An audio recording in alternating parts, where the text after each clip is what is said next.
back foot back off the line, White. Hand off the midline. Yep. Move back to back hand. Yep. Get your helmet out, White. Get your helmet out, White. Get it out.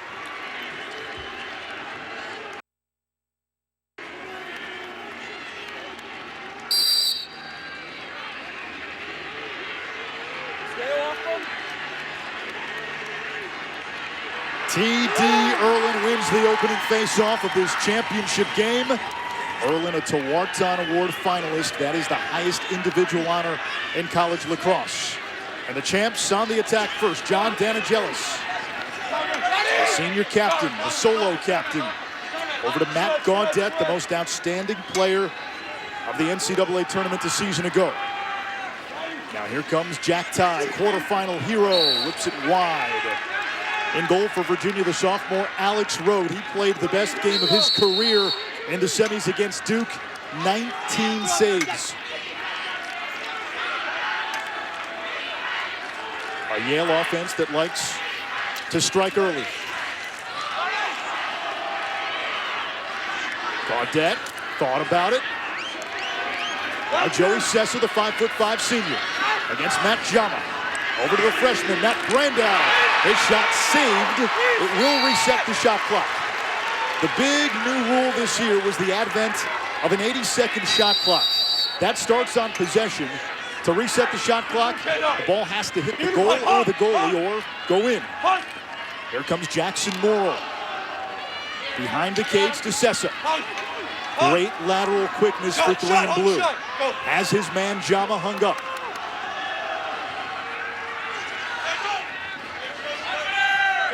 Sessa feeding inside. That one turned away by Rode. 2 early saves by the sophomore. Possession to Yale on a shot that goes out of bounds. Possession awarded to the team closest to the ball where it went out. Tye feeding the wing to Morrill. Penalty coming against Virginia. And Yale will have an extra man opportunity.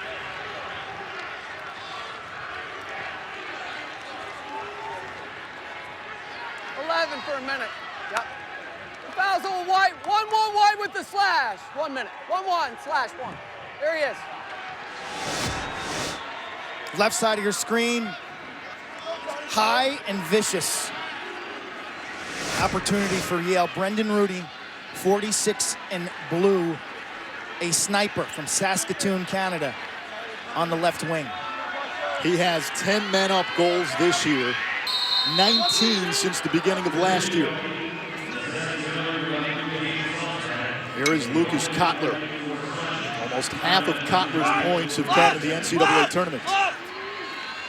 Gaudette. Now it comes to Brandow, coming off a 7-goal game in the semis. Jack Tye cranks and scores! The senior from Long Island with the first salvo of this championship game. Turn on the tape from a year ago, gentlemen. Jack Tye in this exact same stage against Duke. He crushed it in the first quarter with outside shooting. Ball rotation, no one picks him up. A little giddy up for 18 in blue. See, Virginia builds their house defensively in that 5-man box formation. But the front porch is a little too close to the goal. And Tye allowed to step in and let it rip.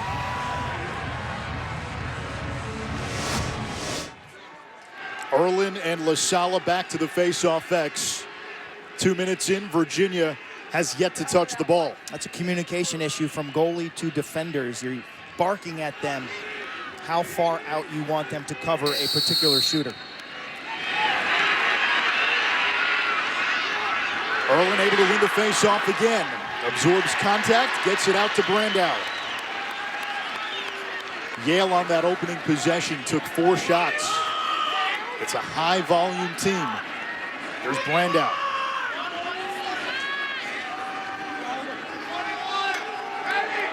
Now Lucas Kotler. A Yale advantage in this game, depth of midfield scoring. The second midfield, Kotler, Tevlin, and Kropp, has been very productive. Tevlin, skip pass, Kotler using the shake. trying to work against Teo Dahl. Tevlin against John Fox, the short stick D-midi for Virginia. Ball hits the turf. And Virginia has it. That's one of the strengths of the Cavaliers. So good on the ground balls. And let's see if Virginia pushes. Jama in transition. Yale able to get back, and the Cavaliers will settle on offense for their first possession. Matt Moore, the first 40-40 player in school history. 40 goals, 40 assists, and just 2 points away from tying the single-season points record at Virginia. And he's guarded by Will Weitzel. Jack Starr, who was outstanding in the championship last year. A sophomore in the cage for Yale. Moore against Weitzel. Now picked up by the shorty, and Matt Moore ties it for Virginia.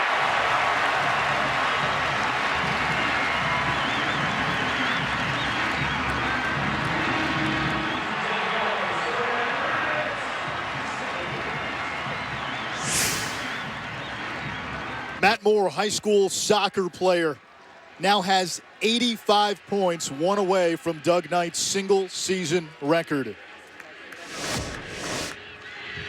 You look at the face right now. This is the third face of the game, and in the first two, I think Petey LaSalla held his own, tied Erlin up on the first one. The second one won the clamp. A lot relies on the wing play for the guys in white here. They have to make it a 3v3 game. Virginia head coach Lars Tiffany told us they want to wear T.D. Erlin out. Now LaSalla able to win that faceoff for Virginia, and Ryan Conrad, who took a shot to the leg, able to pick up the ground ball. There's Moore again, working on Weitzel. Moore cradling with that right hand. Extra pass by Virginia, and LaSalla, that's on the faceoff man running offense. Got a yard sale, helicopter check. Rolls over the midline. You can go over and back in the first 20 seconds of the shot clock. Yale comes away with it. A lot of contact, no flags. Brandow has it off the scramble. Brandow accelerating now, holds up. And Yale will wait for its offensive personnel. Here we go.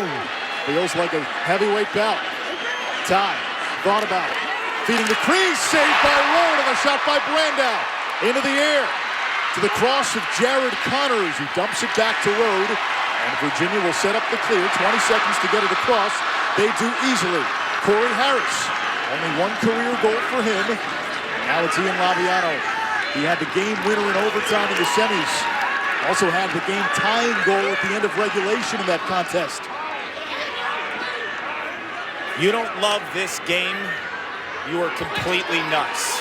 That last series had everything. End-to-end action, ground balls, hits, goaltending, bring it. Doc Sakin, bounce shot is wide. Virginia nearest the ball, where it went out, so they'll keep it. Yale's offense is based on ball movement. Virginia's offense is based on personnel. Outstanding dodgers, ball carriers. Guys like Moore, Krause, and Aiken, and very few teams can match up man for man. Krause against Weitzel again. Krause gets free. This is wide. Are you a little surprised Yale is not putting its best defender, Chris Fake, on Moore? And Fake's covering the lefty Krause. Very few teams have two. Aiken with a nice split dodge. First team All-American, Doc Sakin, from nearby Villanova, Pennsylvania. Now, using the sub game. That was Peel. Aiken recovers, new 80-second shot clock. Actually, no, the shot clock did not reset. Thought it hit the goal, and that caught Aiken off guard as well. So now Yale's got it. 8:50 to go in this opening quarter. Riding is a strong theme in this game. That is forechecking. It's the full court press in Lcrosse, and nobody this season does it better than Virginia. Yale's pretty tenacious with their 10-man ride as well. Jared Connors, the long pole, had some cramps in the semis. He's okay today. Connors also a first-team All-American, 28 in white. And Virginia will do this. They'll keep out players on offense that you wouldn't think would stay out on offense to go 5-on-5 like they are with Jared Connors right now. It makes you uncomfortable as a defense.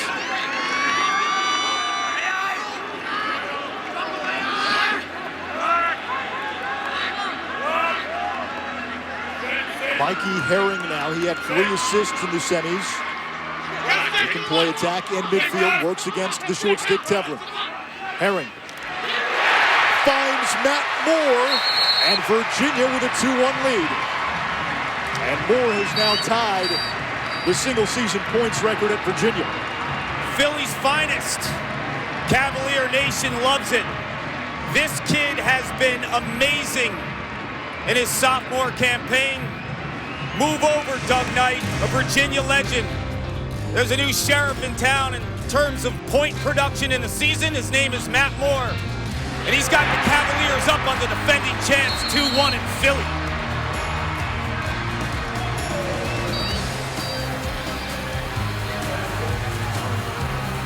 Gatorade Zero. All the electrolytes, zero sugar. Anything you could do, I could do better.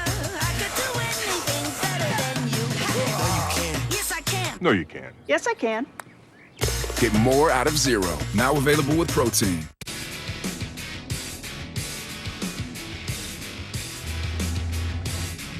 The best part of stepping into the spotlight isn't the awards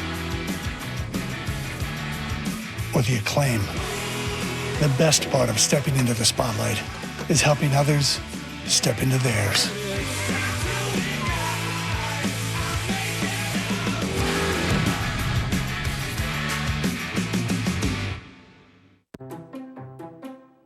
Did you know that your toughest cleaning problems can be caused by hard water metals? They lock in residues like a glue on your hard surfaces and fabrics. Try 9 Elements. Its vinegar-powered deep clean dissolves hard water buildup and releases trapped residues and odors like detoxifying your clothes. Made with never more than 9 ingredients. 9 Elements. More than a clean, a cleanse. That's life. That's what all the people say. You're riding high in April, you're shot down in May. And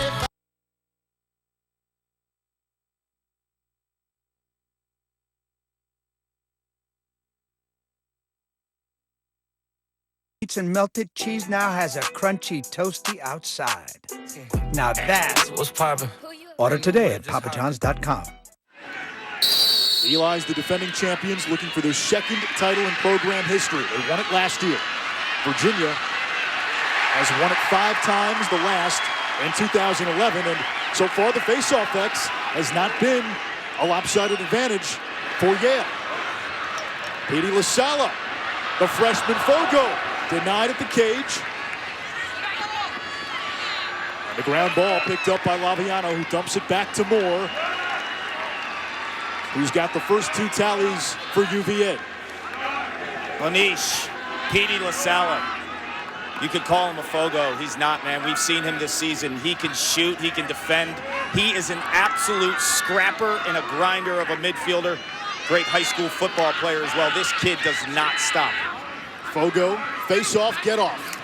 As Aiken gets a shot off, but sends it about 15 rows up in the stands.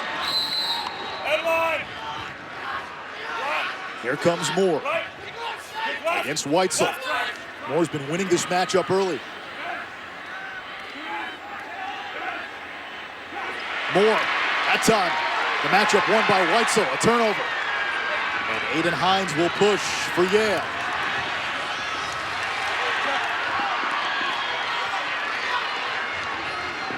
Feed to the middle, Eschbach.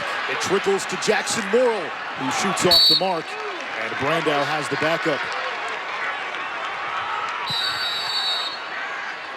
Brandow working against Logan Greco. No one on Virginia has started more games than 44 in white. Jack Ty now, a hat trick in the championship a season ago. When Yale's playing great offense, the ball's humming. 3 seconds in a stick and then they move it on. Most dangerous from the wing ends with midfield dodgers. Like this guy, John Danigelis. Changing direction. Here comes the slide. Now picked up by Connors on the switch. And the turnover. That's 4 for Yale.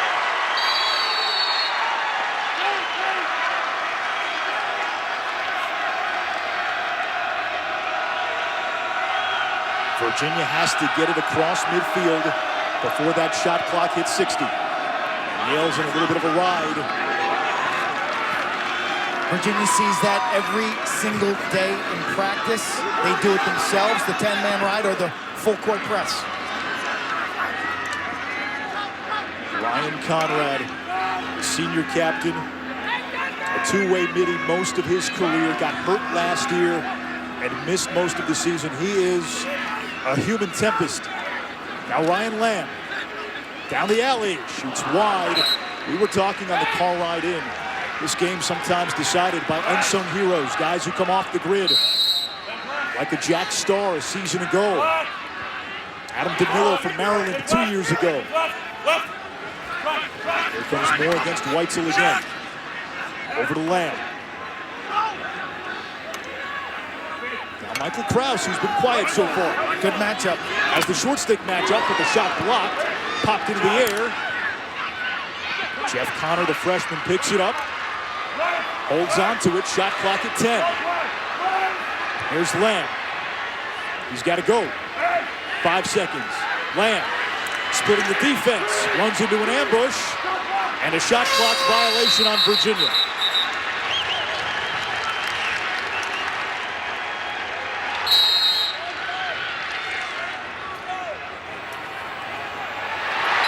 Look at that hustle on the ride.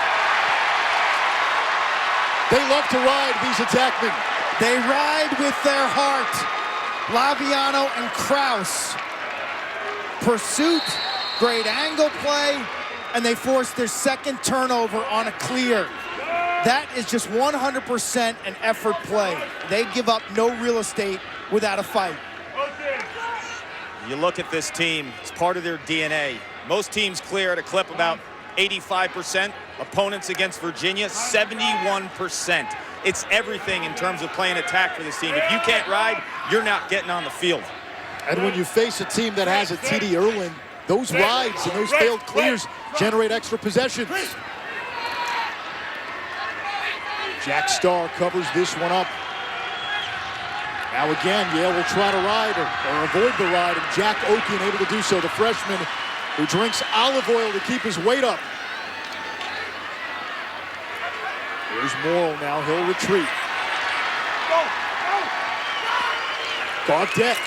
Oh, wow. Demolished and devoured, and the flag is down, and now tension starting to escalate.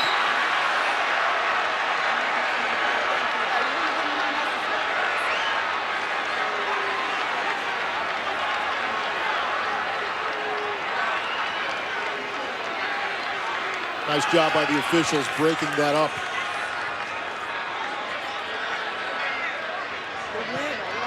Fouls on White.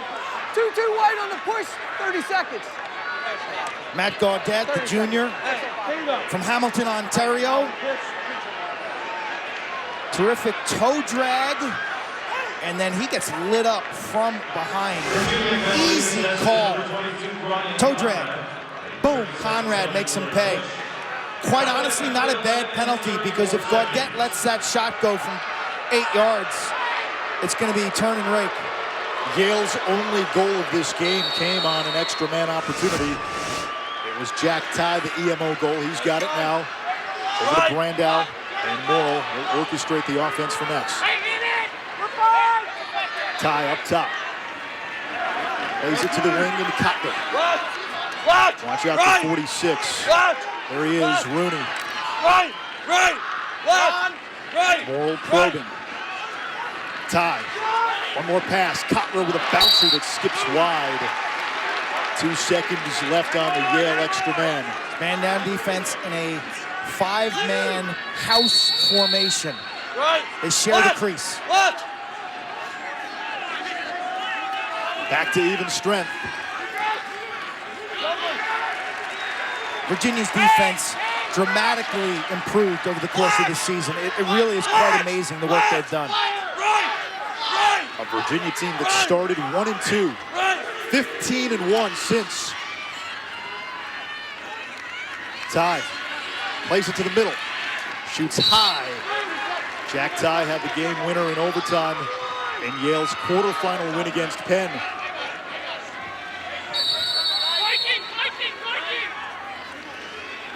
Here's Morrill, second all-time in points at Yale, behind only last year's Tewaaraton winner Ben Reeves. Shot clock at 10. Morrill, the slide came, and he turns it over. Winning the matchups, winning the perimeter matchups.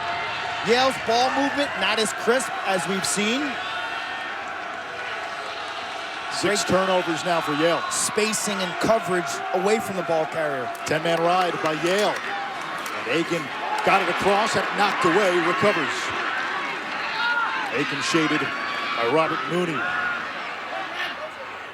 Both these teams love to disrupt, create friction. No free space. A Yale team that had scored 26 first-quarter goals in this tournament only has 1 so far. Here comes Peel. Now Moore, who's got the 2 Virginia goals. And a positive matchup. Has the short stick. Moore looking to feed inside for Laviano. He can't finish it.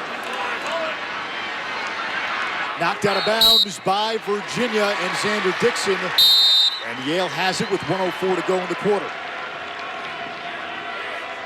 There's the ride again by Virginia. Will Renz over to Luke Eschbach. He had a nice semifinal with a couple of goals.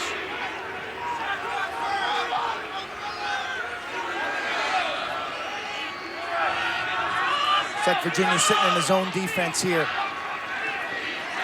Final 35 seconds of the first quarter. Shot clock is off. Yale can hold for 1.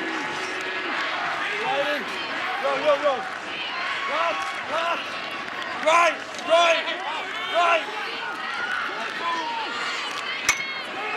Dan Angelis, wing dive. Dan Angelis again, drew the slide over to Tevlin. Kroc now against Greco. Kroc to the cage. And he stepped in the crease. Virginia ball with a couple of seconds left. The freshman Sosted dumps it downfield, and quarter number 1 in this 2019 National Championship comes to an end. What differentiates between a spice guy and an herb guy? Edginess? Yeah, I think so. And I'm way edgier than you. You're not that edgy. I am a total bad boy. I'm a bad po' boy. Sonic popcorn chicken po' boy sandwich. Because I bring the edge. Gatorade Zero. All the electrolytes, 0 sugar.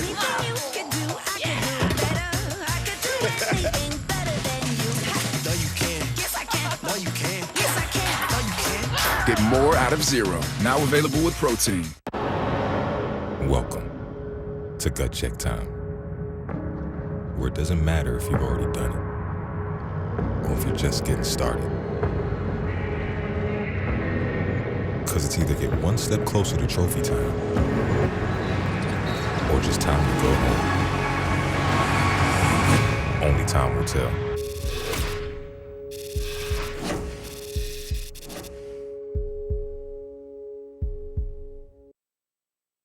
A lot can happen with a simple tell your story. Get people excited. To get connected, to share, and sell anywhere, and start making a different future. Start different at GoDaddy.com. Pesky leaks? Gorilla Waterproof Patch and Seal Spray seals out water, air, and moisture. Stops and prevents leaks indoors, outdoors, and virtually anywhere you need for the toughest jobs on planet Earth.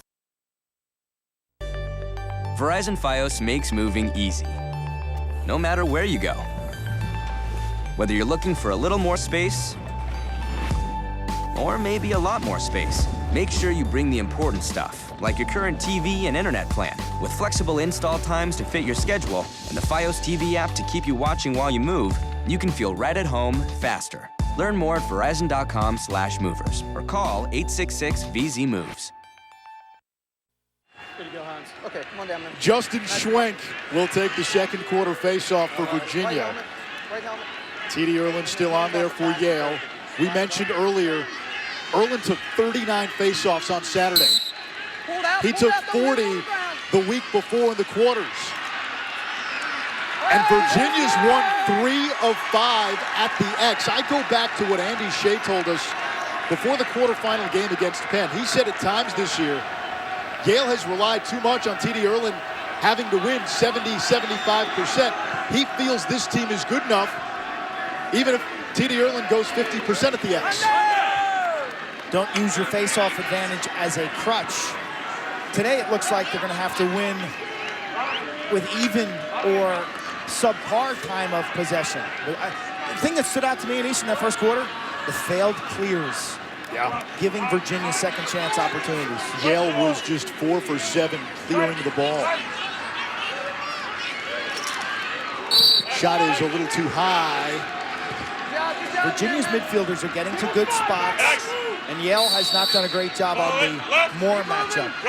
Michael Krause against Chris Fake, Yale's best defender and one of the best in Division I. Herring on the doorstep, that's a save. It comes back to Krause. Krause has not been much of a goal scorer the last 2 games, but does have 8 assists in those 2 contests. Another bad matchup for Yale defensively. Look for an early double team. Moore against Danagelis. And Moore will isolate the short stick.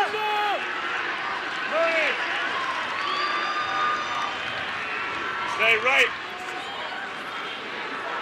Keep moving inside. Hines. Bill, catch him. Catch him. Right. Moore from goal line extended. Streaking toward the cage, now plays it back. Right. Over to Krause. Good sit. He's got the short stick matchup now. Still plenty of time on the shot clock. Krause, right hand free, didn't get much on it. Moore there for the backup. Krause, 2 and white. Match. A left-hander. Left. Shot, right. Virginia has missed its last 9 shots. Aiken too high. Now 0 for 10. 17 on the shot clock.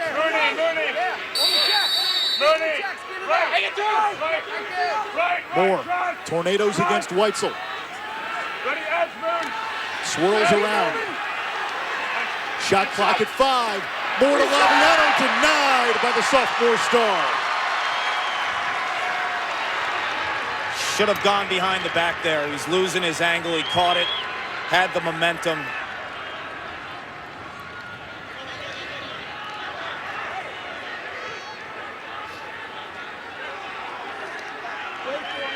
For a more in-depth look at today's game, you can check out our U.S. Air Force alternate angles feed.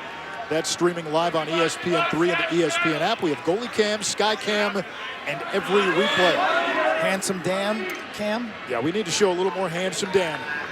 The Yale mascot, maybe the best Bulldog mascot. Forget maybe, the best Bulldog mascot in all of college sports. Here comes Jackson Morrill, snaking around. Morrill looking to feed the crease. Rode is well out of the cage. It comes to Brandow, empty net, and Yale capitalizes with Matt Gaudette. All right, here we go, man. Stop. Here we go. Stop, Lou. Here we go. Here we go. That's a big-time break for Yale. You watch Alex Rode on tape, especially early in the season. Some decisions he makes around the crease come back to bite him. Makes a check on the ball. The rule there is you're either going to make the play or you don't try it. That proved to be the wrong decision. I'll tell you what, guys, that rarely happens for Virginia. There were 4 white shirts to the 1 blue. They normally dominate ground balls, and for that moment in time, You take your goalie out, you got to come up with the rock, because Matt Gaudette will make you pay. Last year on this stage, tournament's most outstanding player. He's automatic from in tight. He had 10 goals during championship weekend. Looks like the sword in the darkness. He could be a member of the Night's Watch. Or as Clark likes to say, the Undertaker. He established that. He likes the Undertaker better.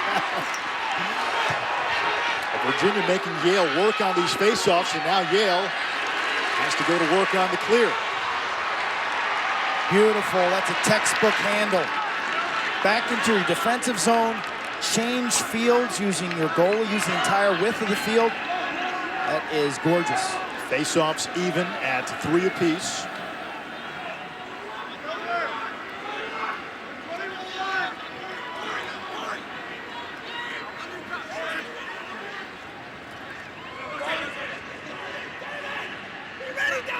Zone defense from Virginia. Christian Kropp, sophomore out of Florida. Good look on the inside by Morrill. It'll stay with Yale. 32 seconds on the shot clock. Now Sessa will dodge from the wing against Dave Smith. Morrill against the freshman Cade Sawstead.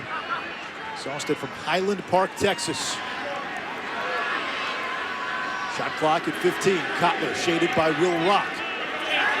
Comes back to Morrill, probing against that zone, looking to feed inside. Scooped up this time by Rode. Our next 30 for 30 film is titled Qualified. It tells the story of Janet Guthrie, the first woman to qualify for the Indy 500 and the Daytona 500. That's Tuesday at 8 Eastern. The ability to be multiple on defense. Virginia mixing and matching, man-to-man, and their 3-3 zone effectively. Clark, oftentimes this Monday game, because of fatigue, is a lower scoring contest. We're seeing it early on here. 100%. I mean, these teams are accustomed in conference play in April, playing 1 game per week. Now, the biggest stage of them all, 2 games in 48 hours. That's why Monday, flip a coin, man. Left. Right truck. Here comes Krause. Shoots and scores! Michael Krause gives Virginia a 3-2 lead. Anish, do you remember on the car ride over? We were talking about this matchup, and I told you Michael Krause will be an X factor. Why? Virginia has 2 stud playmaking, dodging attackmen in Matt Moore and Michael Krause. Yale can probably only guard one of them. And when you put a short stick on Michael Krause, he is salivating and going to get to the rack. He uses leverage, strong low shooting angle ability, and he cashes home. Cavaliers creating matchups. Yale slow to double team. His father, Steve, a standout face-off man at Virginia in the late 70s and early 80s. His uncle, Andy, was a 3-time All-American at UVA, and the last time Yale and Virginia played, 1991, Andy Krause, Michael's uncle, played in that game. Michael plays smash mouth lacrosse. He'll barrel into you. Chance here for Yale. T.D. Erlin's shot is off the mark. Erlin won the faceoff. He's got 6 goals, a threat to score.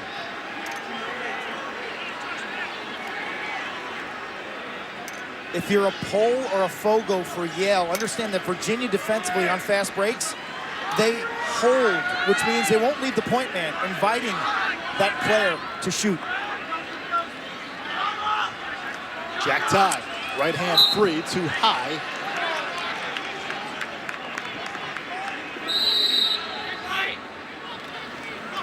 Here's Sessa dancing along the crease. Sessa is denied. A loose ball shoveled by Ty. New 80-second clock for Yale. It's a beautiful wing dodge by Sessa. Super quick. I think Rode made the stop between the legs. Morrill now from X. Sawstead comes out to greet him. Sessa against the short stick Jama. Virginia's top D midi. Sessa hits the turf. Ball's loose in front. Tevlin scoops it up. His pass on bounce picked off by Fox. Fox spinning through the defense. John Fox thundering downfield. Fox through the D, whiffs. Laviano, a former hockey player, tried a slap shot there, but Starr has it. Now the ride by Virginia. Yale able to bring it across midfield. How about Jack Starr, Yale's goalie? Second consecutive year.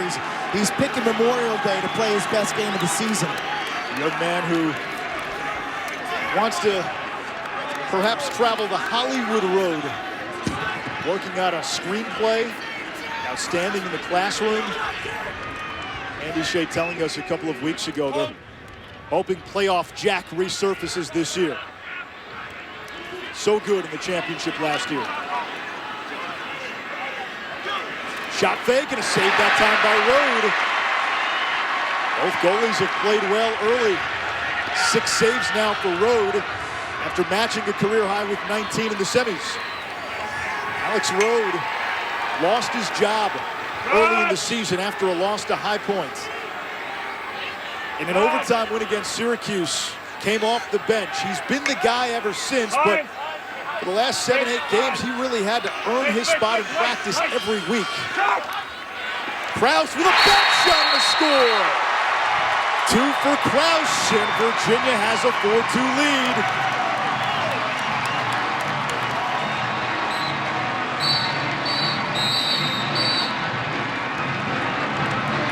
Early offense for Virginia before Yale's defense is fully set up. There's some substitutions going on, which leads to more space for offensive players to operate. Krause peels from the inside, and how about that? Use the earth, the high bouncer. Virginia super sharp here in Philadelphia.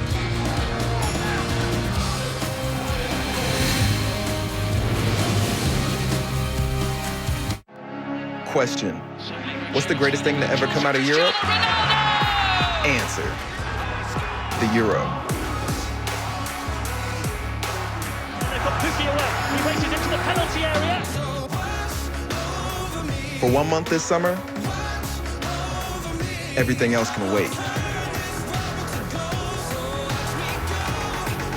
Because the Euro is greater than everything.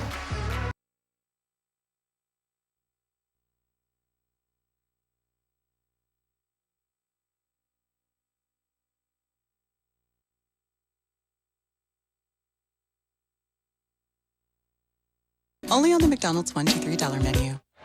2011, the last time Virginia won the national title. Steele Stanwyck, sensational in that tournament run. And that was unexpected in it was. 2010, they had the better team, lost in the semis to Duke. And then the program began a gradual decline. They didn't get back to championship weekend until this year. Lars Tiffany's 3rd year. He has put in a new culture, and team building and chemistry has been a big part of it. Fitting that we're in Philadelphia, which draws its name from the Greek roots phileo, to love, adelphos, brother, hence the city of brotherly love. That chemistry, if you ask Lars Tiffany, a big reason his team has banded together with all these late comebacks. The belief in each other, as Ryan Conrad told us yesterday. They've just run with it. Final 20 seconds of this opening half. Nothing cardiac about the first half of Virginia today. Good, left foot. Here comes Krause, 10 seconds. Krause snaking around. Krause to the middle, shoots, and it's a save by Starr. Seconds tick away, 2.7 to go. Thought it might have hit the frame. Take arms now inside defensively. Conrad feeding the crease, and it gets away. The ball out of bounds, and the first half comes to an end. A Yale team that had been unstoppable on offense in the first 3 rounds of this tournament, shackled by Virginia. The Hoos with a 6-2 lead. Kark. Coach, what's been the plan on the face-offs today?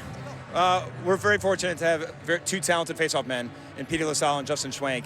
And with the 2 games in 3 days, we want to rotate them through. And bottom line, we've been doing a decent job of being able to win some of those clamps and get the ball out and let our wings get involved. But boy, Petey and Justin have stepped up well so far.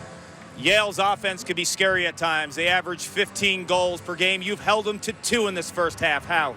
It's we've mixed up some man and threw in a little zone. They're smart coaches. They'll figure that out. It's really getting their gloves. Our checks are tying up their hands and disrupting their ball flow because they can move that ball and sling the shot. Thanks, Coach. Thank you. Alex Rode in goal for Virginia.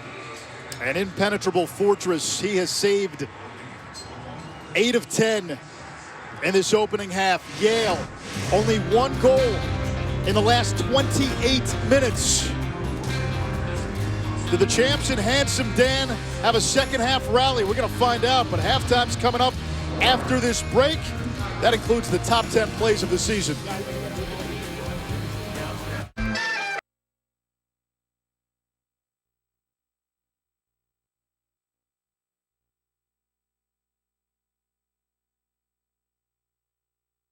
The lead over the Elis as they look for their first national championship going back to 2011. Chris Cotter, Paul Carcaterra down here on the field. Paul Rabel joining us as well. Good to see you, Rabes. It's great to be here. Happy Memorial Day. I want to give a quick shout out to Quint and Anish up there. Chris, Paul, great to join you. Good call. What do you make of that first half? Maybe not as much scoring as we expected, especially from the Yale side. Just 2 goals, one of them extra man. Well, UVA needed to neutralize the face-off position, which they've done. We're going to see what happens in the second half. Great goaltending, great defending. I think the weather comes into play. The middle of the field's wide open. To me, UVA rode incredibly hard and won all the tough ground balls. Yeah, from a midfielder's perspective, we wanted to get your thought here at the half, but there isn't a whole lot of scoring from midfielders yet. I think really that scoring comes from the play in the middle of the field that right now Virginia is winning, and it's setting up scoring opportunities. Yeah, no doubt. I'll start with UVA. You have Ryan Conrad and Dox Aiken, and both of those guys are winning their matchups, and we're seeing Yale kind of play cat and mouse with a long pole and a short stick. Whoever has the short is going. Those guys need to capitalize. Because we have such great goaltending, though, that's why you're seeing a lot of shots go wide. Yeah. And that's a credit to the goalie, to all the goalies out there, that they block up so much space, and when they make a lot of saves, they're forcing offensive players to shoot wide. And then on Yale's side, I want to see more out of Joe Tessa. That guy can break defenders down, and we saw him really dominate the semifinal game. So to see Sessa really kind of create more, especially at X and from the low wings, I would be calling him.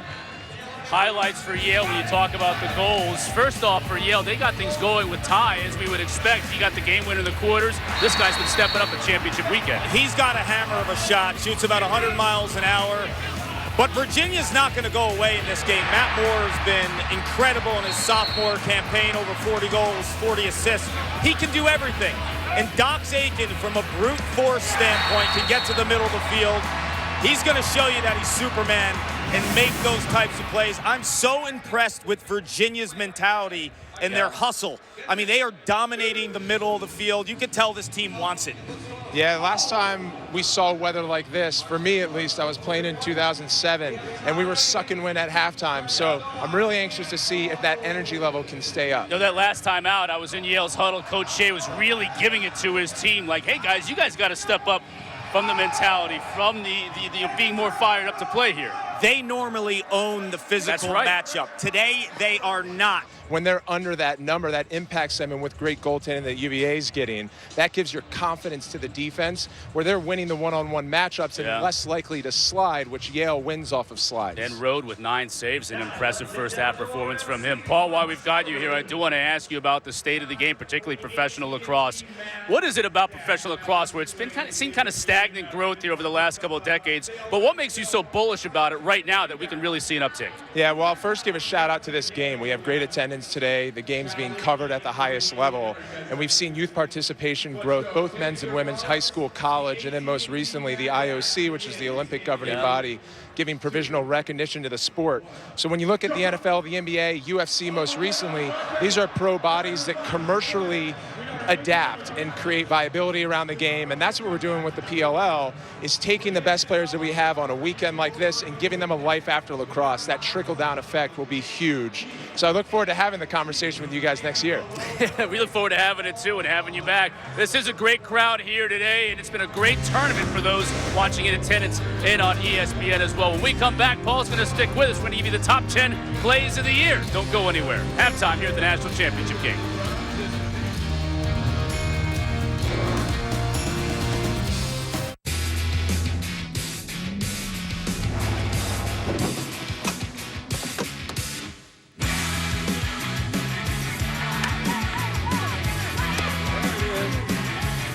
You don't always set out to be a rock star, but when the spotlight finds you, come on, you become one anyway.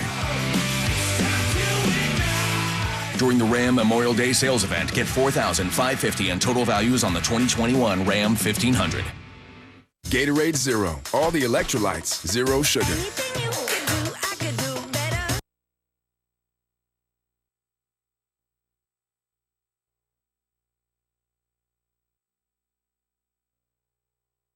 Wahoos with the lead over the defending champ, the Yale Bulldogs. Cotter, Kark, and Rabel here on the field. Time for the top 10 plays of the year, and I'll get us started. And in honor of my friend Kark, I'll do the numbers this time, at least for the first one. Coming in at number 10, Tufts goalie Mason Pollock. Yeah, he makes some saves for the Jumbos from time to time, but he also scores some goals. What are we talking about down here? Look at this. He's an offensive juggernaut. Love it. Jumbos won the NESCAC championship. Pollock helping the cause. How about back in February, High Point Number beats 9. Virginia. There you go, Cotter. And they did it behind Asher Nolting, the leading scorer in the SoCon Conference. Little BTB action, Asher. Have one, my friend. High Point goes 13-3. They don't win the conference, but had an incredible season. Rabel, number 8. All right, I got number 8, everyone. We have Penn State's great Ament behind the cage, taking on Yale defender Chris. Got faked out of his ankles. Grant with the hitch, buries it top right. That's an upper 90 call. This guy went on to do some damage, as did Penn State at their first championship weekend. You or me, Paul, number 7. You want me to, number 7. St. Joe's and Bryant's Luke Finner behind the net, passes to Mason Balch.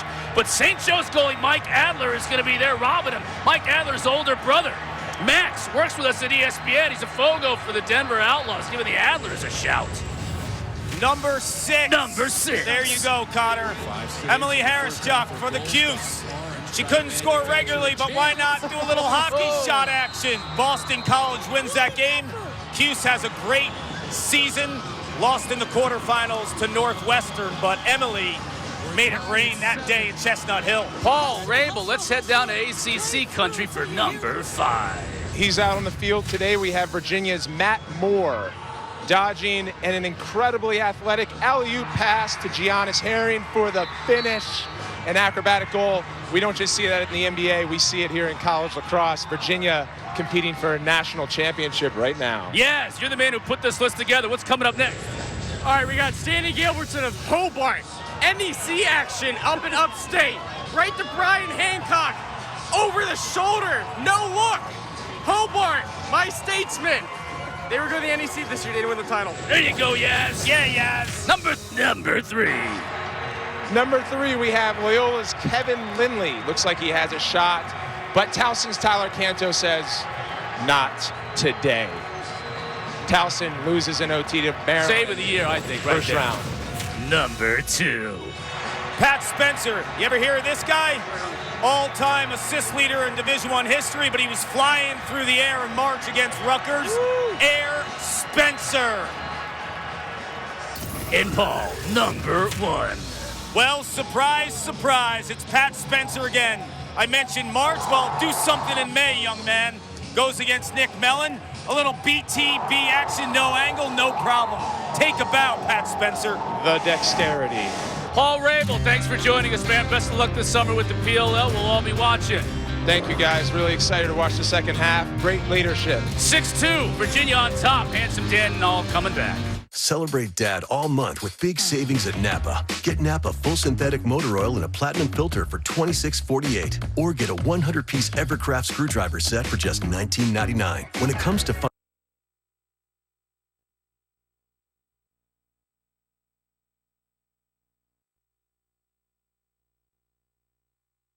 alongside Quint Keshnick, Paul Carcaterra is downstairs. We know Virginia can score, but what they've done to Yale's offense in the first half is stunning. The Elis have 2 goals. One was with the man up. The second was a waste management goal. 6-on-6, they've got 0 against Virginia. It really is striking in the way they've been disruptive on the ball defensively, and then had great structure behind it. We're going to roll this forward. If you freeze it right here, watch this defender. Jared Connors now, how he sets up this double team.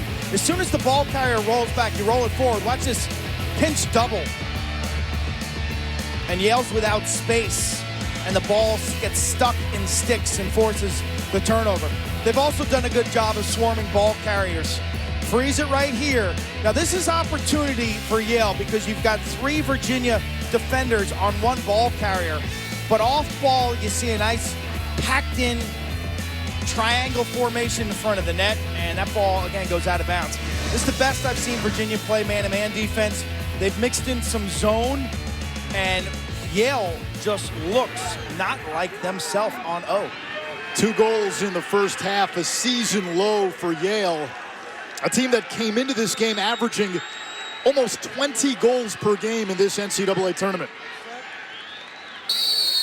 Second half face-off, Petey LaSala for Virginia against T.D. Erlin, the best in the country for Yale.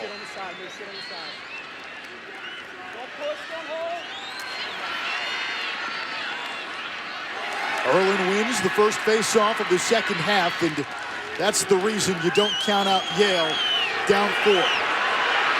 Danigelis off that face-off win, and Yale strikes less than 30 seconds into the second half.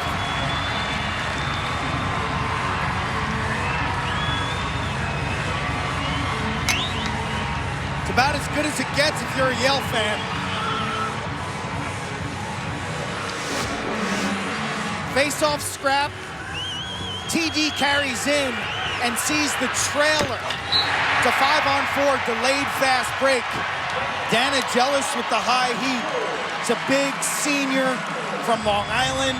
He's outstanding in transition.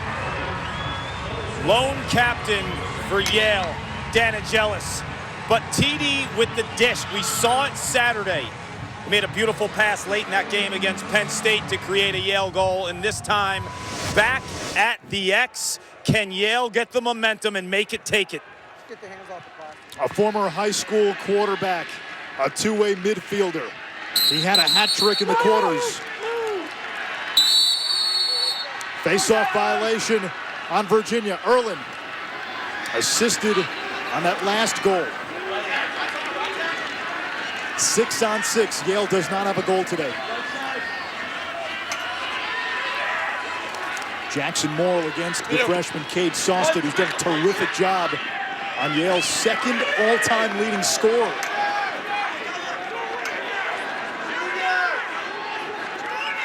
This reminds me defensively of the performance Virginia had against Notre Dame in the ACC championship. Here comes Ty down the alley. Over to Brandow. Gaudette steps into one, and just like that, it's 6-4. This is a team that averages 15 goals per game. They have the nation's top face-off guy. How long can you hold them down? Bending, bending, bending. Will Virginia's defense break? And Matt Gaudette has shown range. I spoke to Andy Shea prior to the game. We talked about his range. Always been a finisher, but now he can stretch a defense. Starts with a wing dodge. They kick it behind the net, and then Gaudette with the step down. That, if you're watching Yale lacrosse all season long, that's what you're used to watching. And if you're wondering what that collar around his neck is, that's a concussion collar. 2 goals in the first 30 minutes for Yale. 2 goals in 1 minute and 9 seconds here in the third. And Erlin wins the faceoff, and this is what makes Yale so dangerous. Well, he had it, but secondary pressure, Virginia now. Conrad!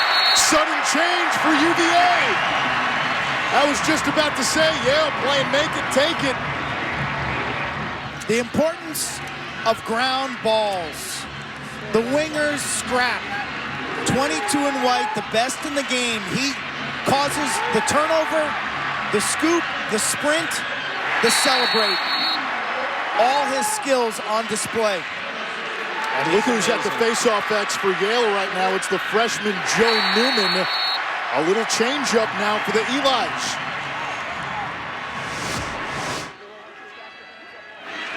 It'll be Schwenk for Virginia.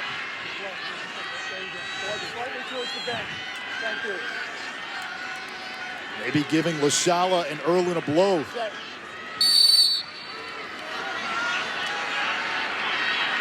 Newman's been pretty good, 70% this year. Schwenk's at 54%. And both locked in a stalemate. Schwenk wins it for Virginia, then lost it. Newman picks it up. That might have been a push with possession. Virginia may have gotten away with it. Newman fell too late. He was stumbling, kept his feet. If he fell right away, that would have been a push with possession. And that would have been a man-up opportunity for Yale. Instead, no call, Virginia ball. Aiken has the short stick matchup. Oken. Dox Aiken, a first-team All-American. More goals and points than any midfielder to play for Virginia. Aiken lowering that left shoulder, now backs up. Dangerous with either hand.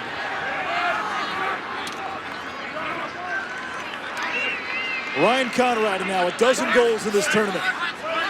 Conrad picked up on the switch by Hines. Aiken from the wing. Gets to the middle. Over to Conrad. Back to X. Good look for Kress. A couple of quick ones by Yale. Virginia answers right back. He's amongst the best in college lacrosse because of his dodging ability and his lefty snipe. Virginia relentless, riding out Joey Newman, the freshman faceoff guy. Well, that gives this offense another opportunity. Matt Moore's been Mr. Assister all season long. Find the All-American Michael Krause. And with that assist, Matt Moore has 87 points this season. A new single-season points record at Virginia, one better than the great Doug Knight.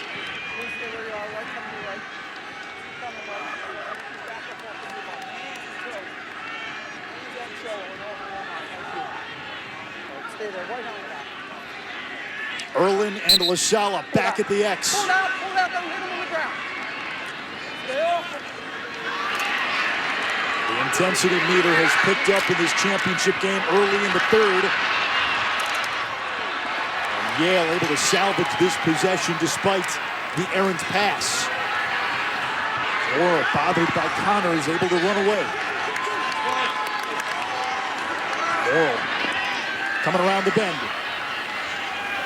Sosted has done a nice job staying with 15 in blue. Jackson Morrill. While I thought that no call, the push on Newman was not correct, remember it is Memorial Day Monday, and they will let these guys play. Kotler from the alley against Connors. Now Tevlin. Eyes up, Jana. Tevlin looking to feed, now rolls inside, plays it back to X. Pass on the doorstep isn't there, Road clamps. Kyle Kaloji, 16 in white, air traffic control. That was gorgeous triangle offense by Yale.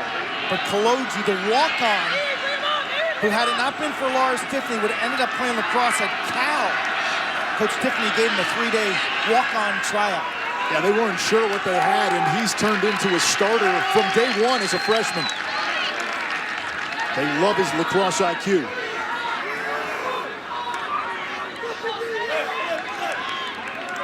Virginia does not have a ton of midfield depth. We're seeing some of it, though, in Jack Simmons, the freshman, who carries for UVA. Simmons, Speedy 3 of 26 shooting, though, this season. Sorry, he's a speedy lefty. This is one of those matchups that needs help if you're Yale's defense. When does the slide come now? Moore against the short stick. Moore shoots, scores. The slide never came. And that's a hat trick for Matt Moore. But you got to know that Matt Moore is going to be able to draw a double team here. Nobody goes. That communication starts in the net, and it's got to be dispersed amongst the defensive players. Kark, our question for Virginia coming into today.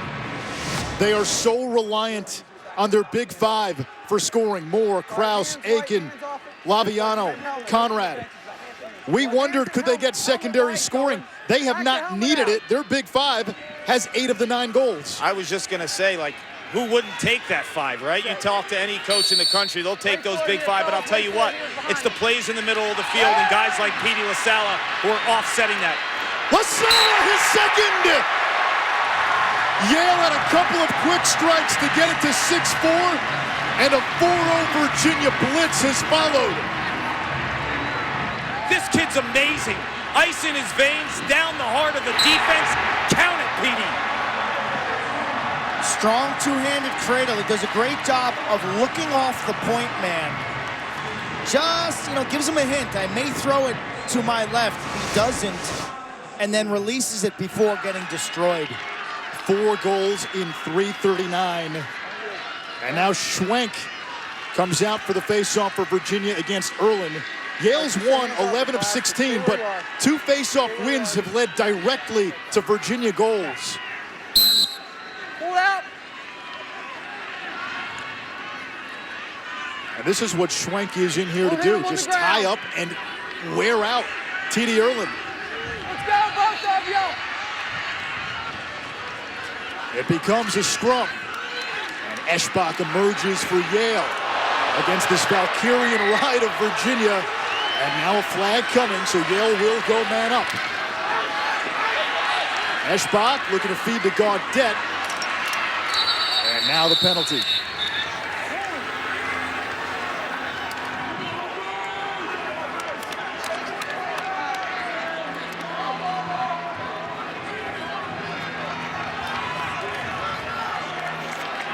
Technical foul. 14 white. Hold. 14 white. Hold. 30 seconds. Matt Jama. Eschbach, 50 in blue's got a bright future, only a sophomore. Good shooter, strong on the wings. He plays with a certain intensity, anger, and fire that defines this Bulldog program.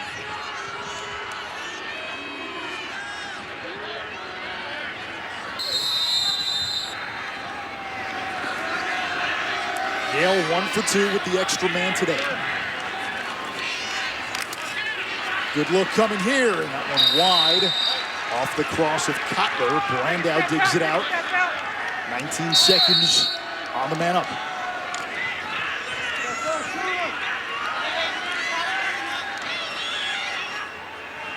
Ty on the perimeter.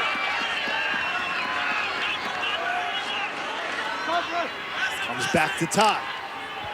Feeds inside, bounce shot, denied. It was Rooney, and now the long outlet. There's Connors, drops the ball, scooped up by Virginia and Smith. We're now back to even strength, and Virginia, that's the strength of the Cavaliers, the ground balls. Conrad with a chance, unsettled, Conrad cranks, and they blow the whistle. It's gonna be offsides. Or rather a moving pick.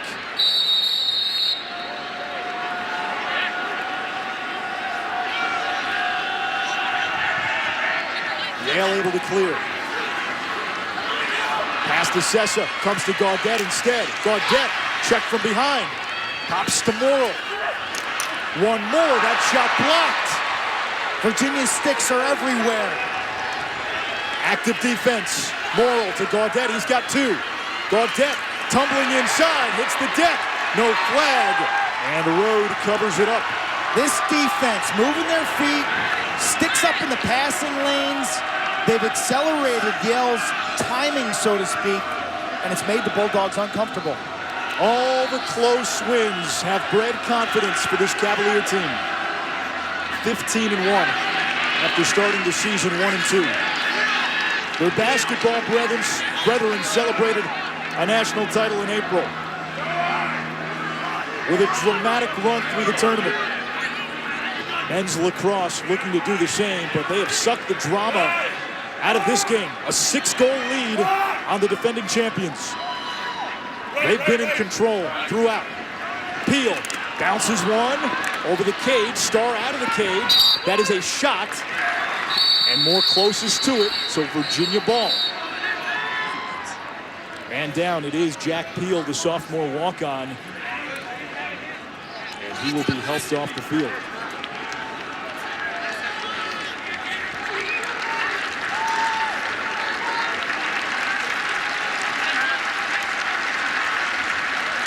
He's seen a lot of playing time late in the season.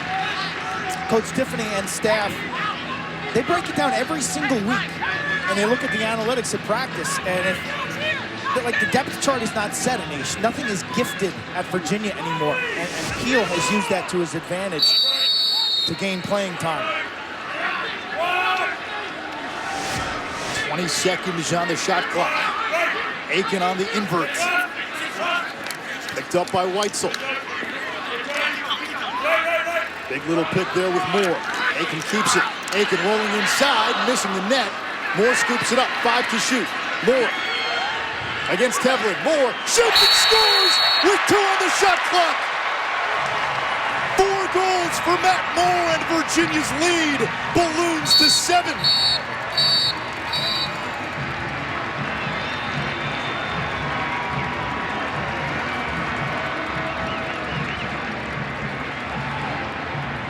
He's been a takeover artist at big moments in this tournament. Virginia playing fast, scrambling. Watch the tail end of this shot. Able to get topside and find net.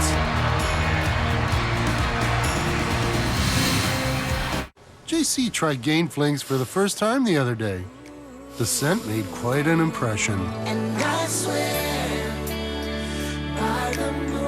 It was like that towel and JC were the only 2 left on Earth. But they weren't.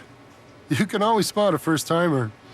Gain flings with Oxy Boost and Febreze. Seriously good scent. Try the new light scent from Gain. Hello, Spring Daydream. Let me pay back to the cook. I want to pay.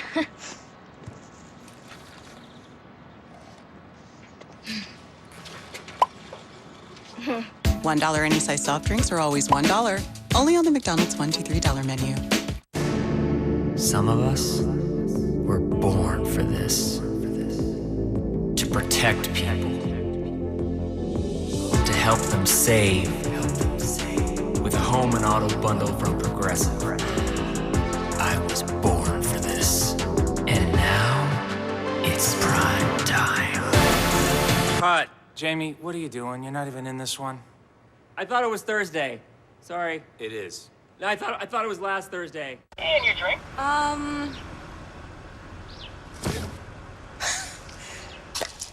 missed you so much. High C is back at Mickey D's. All any size soft drinks are always $1 on the McDonald's $1, $2, $3 menu. The greatest thing out of Europe is back.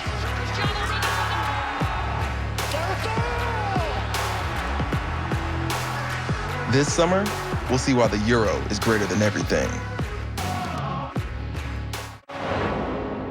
It's gut check time. So it's either get one step closer to trophy time or just time to go home. Only time will tell.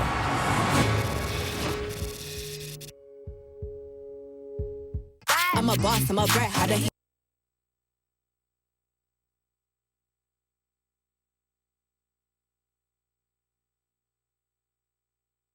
FCS football team out there, 7 of the last 8 national titles. Yale, the defending champions in lacrosse, they got to 6-4 early in this third quarter. Virginia has responded with a 5-0 run. Erlin wins the faceoff. Yale's got to play a little make it, take it. All season, this Virginia team's been practicing on Sundays. Push left, Corey. Their off day has been Monday. Do right. Do right. It appears as if that strategy, the heavy lift on Sunday, Go. No, we gotta go. It's too early. is paying off in terms of their cardio, their legs. More of a football calendar in these. Rode was out of the cage. That was a clean check by Greco. You've got to hit the offensive player from straight on, below the neck, and above the knees. Most teams, games are on Saturday, Sundays are off day, you come back Monday. What Virginia has done is game Saturday, they come back Sunday and go super hard the next day. Hug shot! And take Monday off for academics.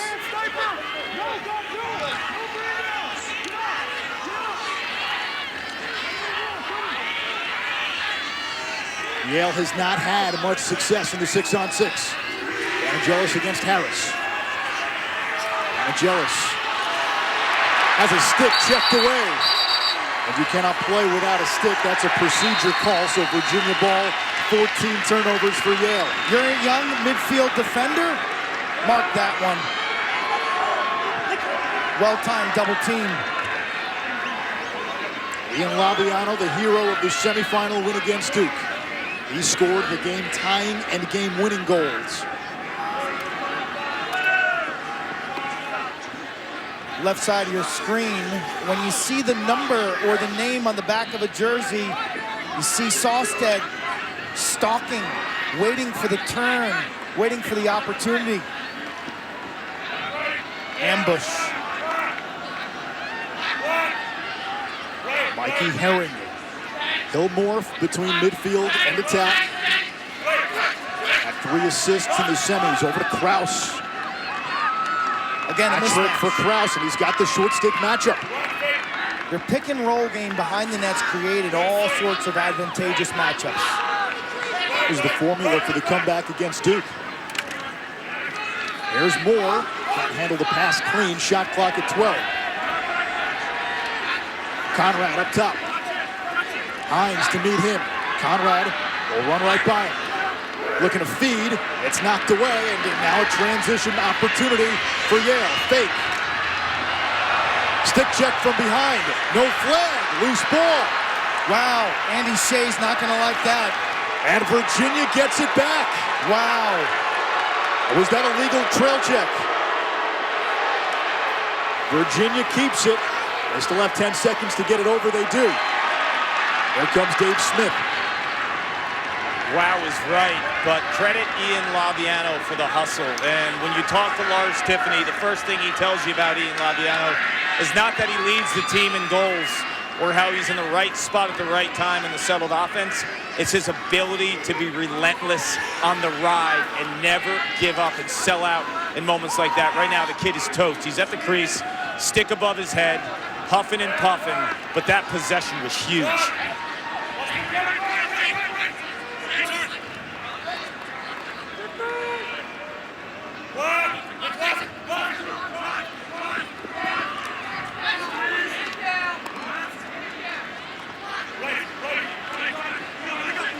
Krause, his shot is blocked, and it caroms toward the sideline. It will stay with Virginia.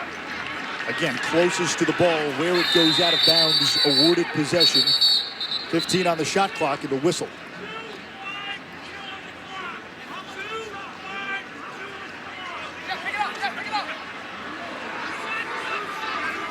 They will adjust the shot clock. 18 on the shot clock.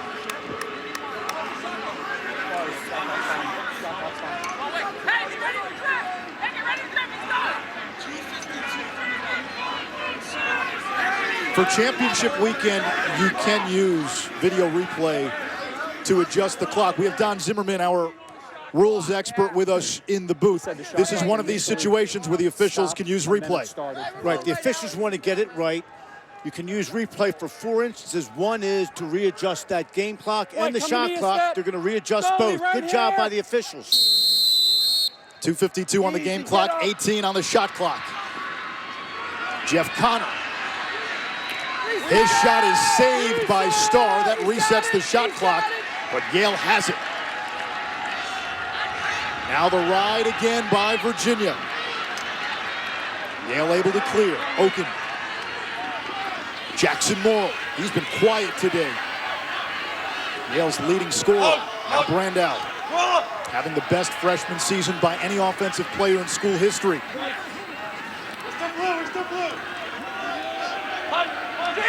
Morrill dumps it off to Gaudet, who's got a couple of goals. Back to Cutler. He's had a big postseason. Zone, Virginia defense, packing it in. Kropp, the sophomore from Florida, against the short stick. Now picked up by Rock, over to Tevlin. Looking up for that skip pass, and Rock knocks it down. He wins the race and shovels it back. Dangerous pass, nearly picked off. Big ground ball here. Gaudet hits the ground hard, and he's hurt. Gaudet is down at the other end. Harris into the box, shoots wide.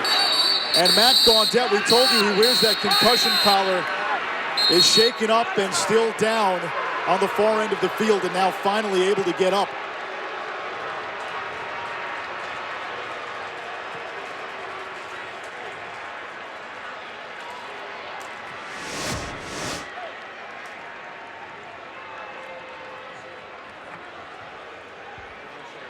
Tell you, clean. Anytime you hit a man, 2 hands on your stick. Dave Smith, 5'9" senior from Shawnee High School in New Jersey, captain. We listened to him give the team a speech when they played Syracuse up in the Dome.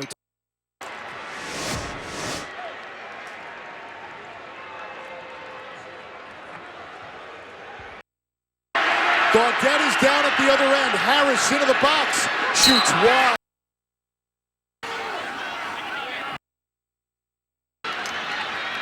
Yale able to clear. Oken. Jackson Morrill. He's been quiet today. Yale's leading scorer. Now Brandow. Having the best freshman season by any offensive player in school history.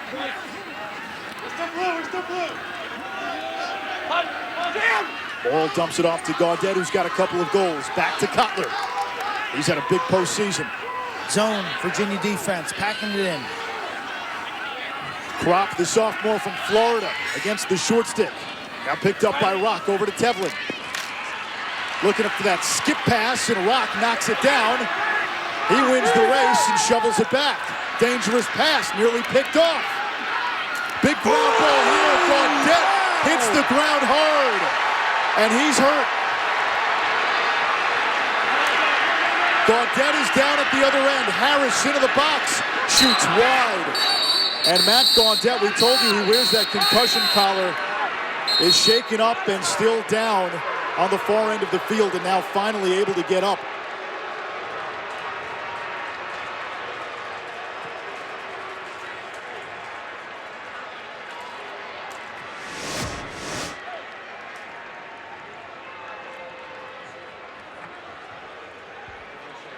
Tell you, clean.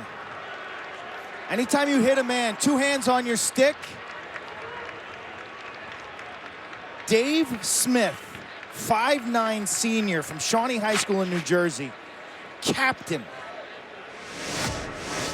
We listened to him give the team a speech when they played Syracuse up in the Dome. He talked about how this team's grown together, persistence, how you need to protect your teammates, how you need to be truthful. And that was...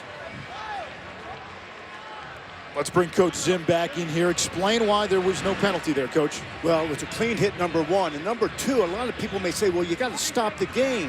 However, the rule states if the ball is moving down the field and there's a scoring potential, as long as that player is not in the field of play and will not get injured more so, they're going to let that play go. As soon as that fast break didn't happen, they blew the whistle and they took care of the player. That's a good job by the officials. That hit just had just a hair of hands up late after the hit. But I love the way Smith turned his shoulder and used his upper arm and shoulder, not forearm, elbow, or cross-checking. Matt Gaudette, one of the best finishers in all of lacrosse. Virginia with the ball as we come up on a minute to play in this third quarter. Cavaliers in the midst of a 5-0 run. When you hit somebody in lacrosse, and you're responsible for their health, for their safety. Matt Moore against Will Renz. About a 16-second differential between game clock and the shot clock.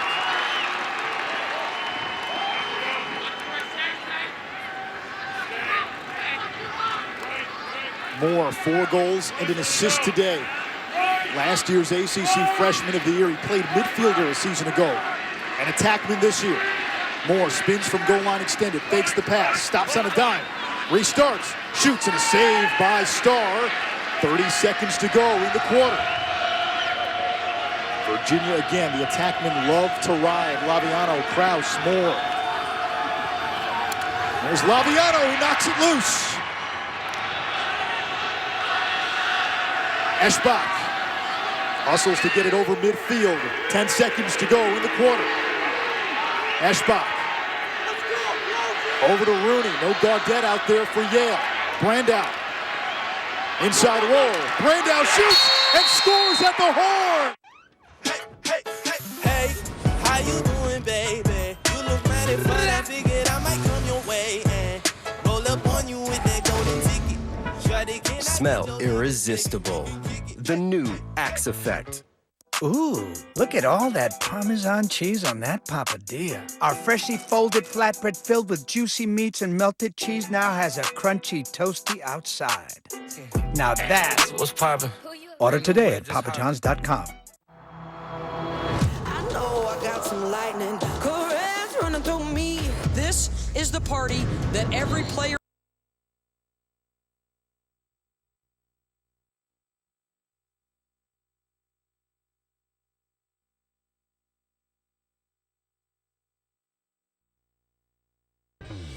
Rent or own the latest movies with Verizon Fios On Demand.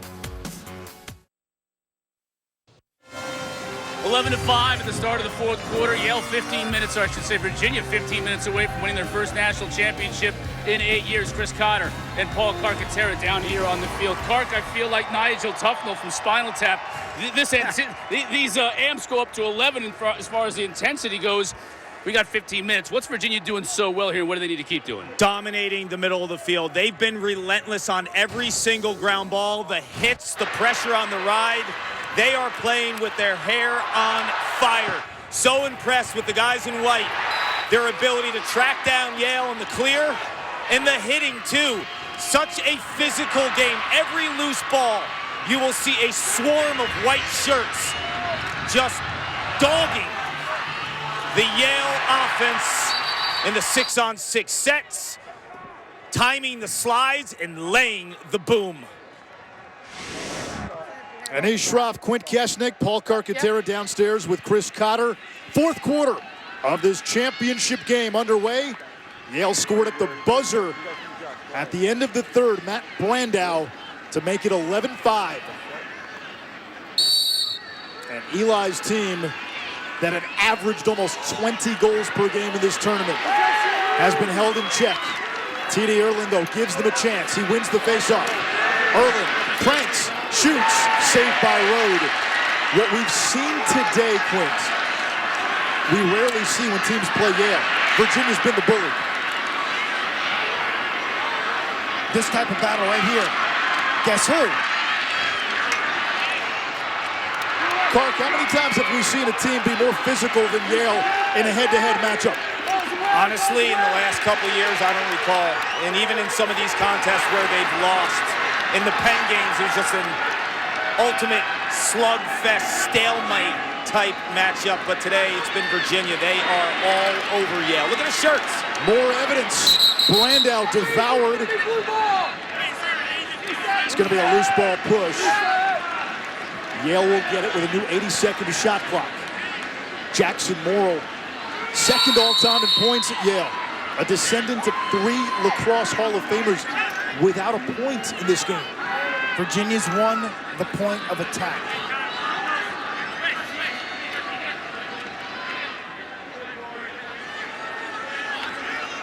An underrated strength of Virginia. Its core of D middies. Jack Ty's shot, that's blocked. And it's Virginia ball, just quicker to the ground ball, swarming on defense. Quicker to the sideline that time. A play that encapsulates this program in this season. ACC semifinal against North Carolina. They were down late, a shot that was saved by Carolina's goalie. Bounced toward the far sideline. And Matt Jama won the race to the ball, won the ground ball. A key play in the Cavaliers' comeback that day. And that play, that willingness to play hard for 60, and that willingness to put the effort play above the gorgeous goal play, to change the personality of this Virginia program. Aiken to Laviano, hits the pipe. Rebound to Fink, he's swarmed. DeMuth can't scoop it. Out of bounds, back to Virginia with a new 80. Learn to play hard for the full 60. Virginia did that in the Dome. Paul talked about it in the open. Tightened up their defense. Man down for Virginia, Mikey Herring. Listen. You gotta go. You gotta go. Thank you. I gotta go. I haven't seen you push you by. NCAA coverage continues Thursday on ESPN. It's the Women's College World Series. It all starts at noon Eastern. For more information on all NCAA championships, go to NCAA.com, the official online home for all 90 NCAA championships. I love how our mics can listen in on the healthy, constructive, positive, and respectful dialogue between referee and player. I think you figured out what happened.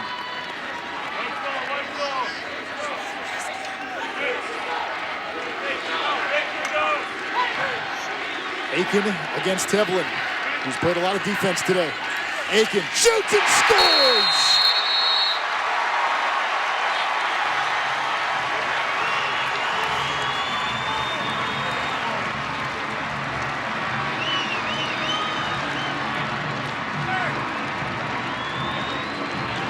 The effort has been first class.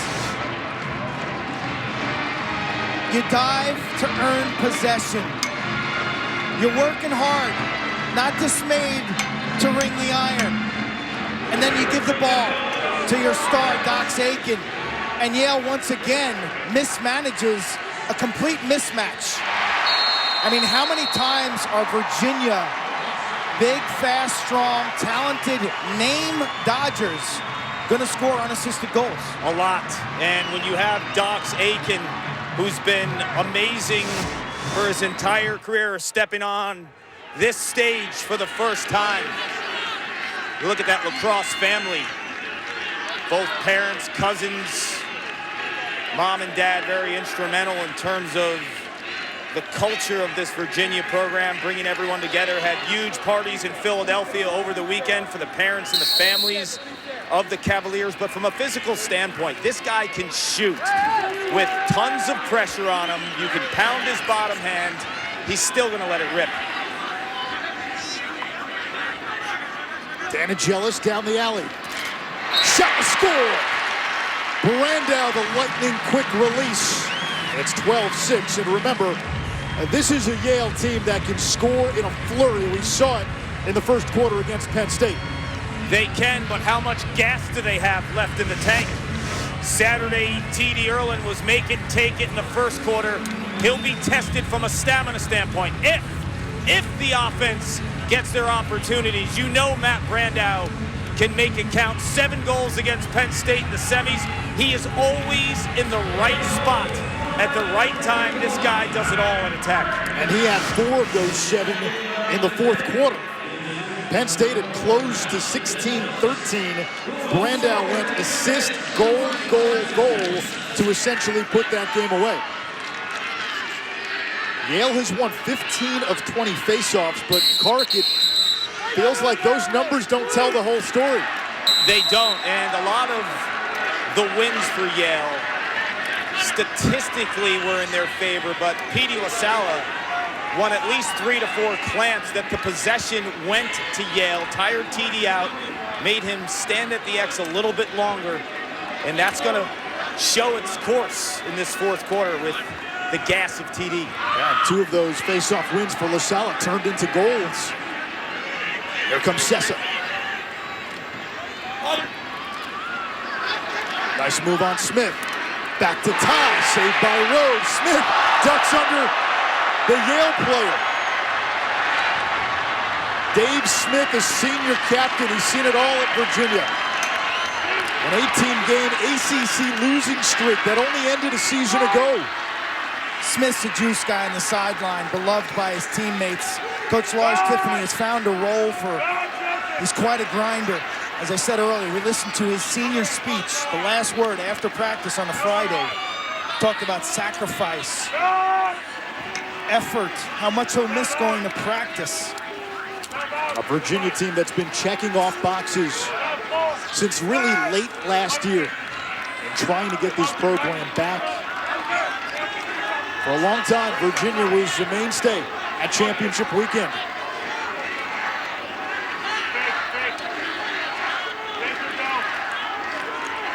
Aiken against Tevlin.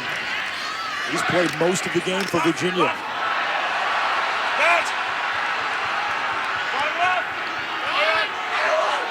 Shot clock at 10.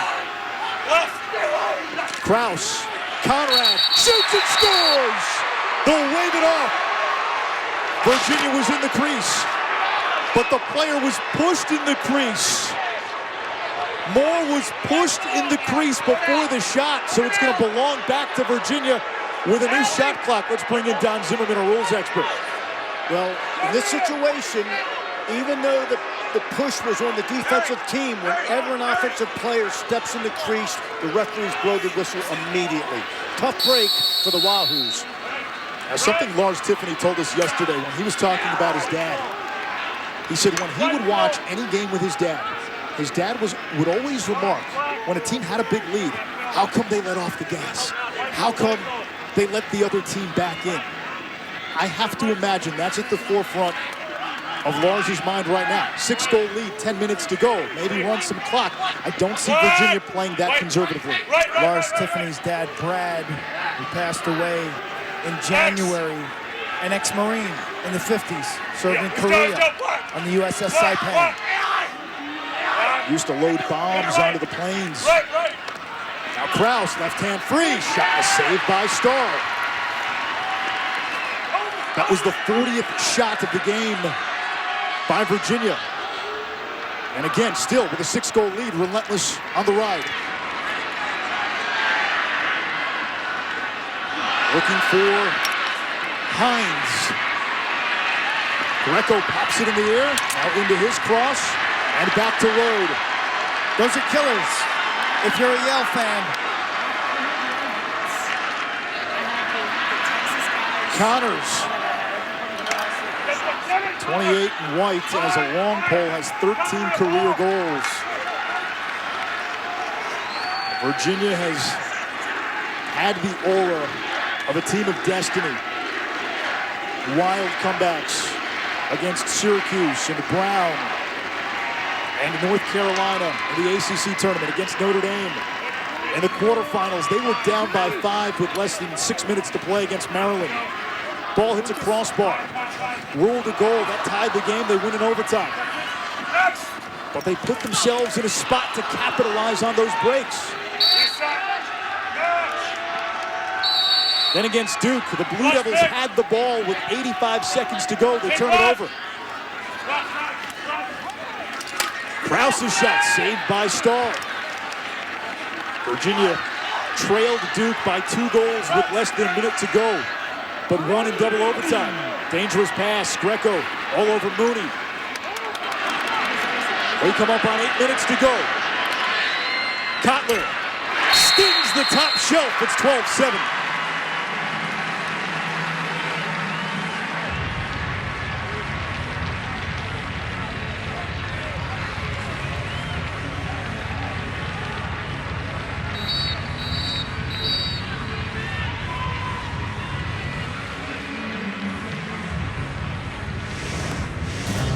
It started with Jack Starr.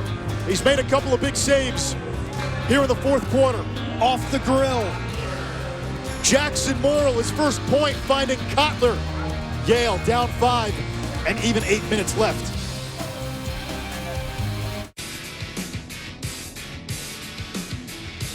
The best part of stepping into the spotlight isn't the awards or the acclaim. The best part of stepping into the spotlight is helping others step into theirs.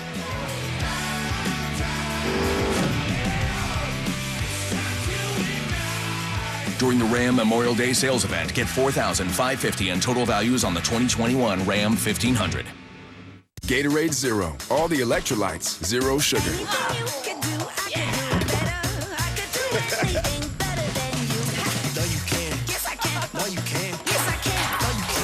Get more out of Zero. Now available with protein. That's life. That's what all the people say. You're riding high in April. You're shot down in May. And if I didn't think it was worth one try, I'd jump right on a big bird and then I'd fly.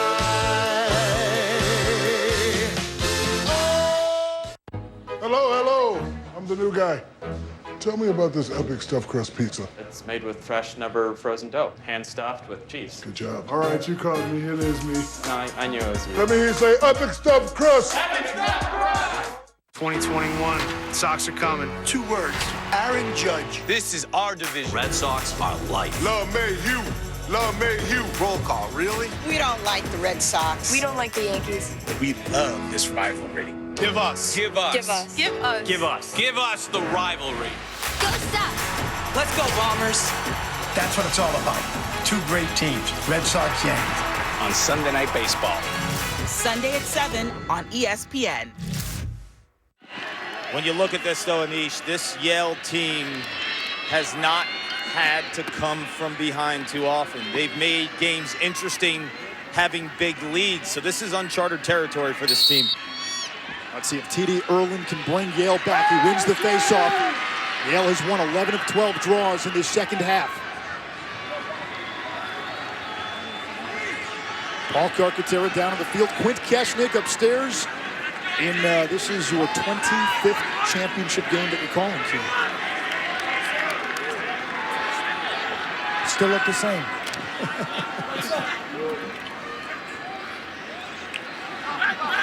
Brian Tevlin against Fox. Tevlin spun around. Sessa, quick pass by Gaudetta, saved by Rode. Rebounded Jama, bouncing off a defender. Looking for Connors. Connors has a trail check from behind. Huge ground ball. These scraps this game have been epic. Fast-paced, hard-hitting, action-packed. Big clear for Yale. They get it across. Tevlin, he's got to be tired. He's played offense, defense all day today. Anish, I know you just gave Quint some props, but I want to echo that as well. 25 years calling this championship, and the sport of lacrosse is better because of you, Q, and we appreciate it. You've been an unbelievable ambassador for this game, and love spending it with you. He has been the soundtrack to lacrosse. He gets on a nerve sometimes, but what he's done for this sport, I say this on behalf of a lot of folks who've been in this spot and who've worked with Quint. I don't think you can quantify it.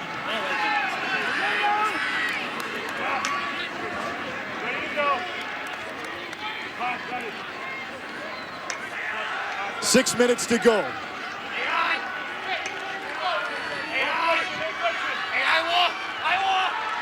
Thank you, guys. And thanks to our team. It gets better every year, our team here.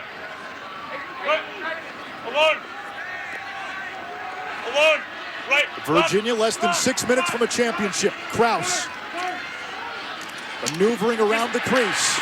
Kraus lost it. Hines scoops it.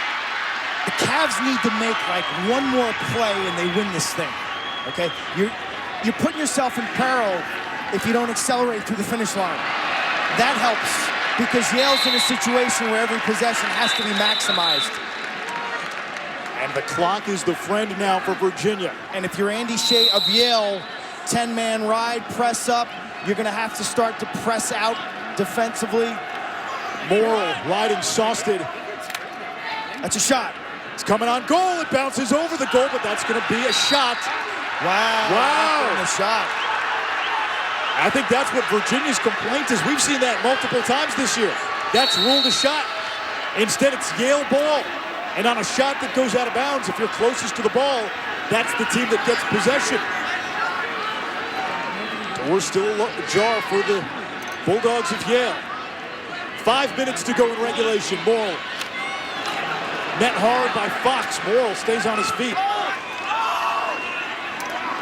Anagelis from the wing. Against Aiken.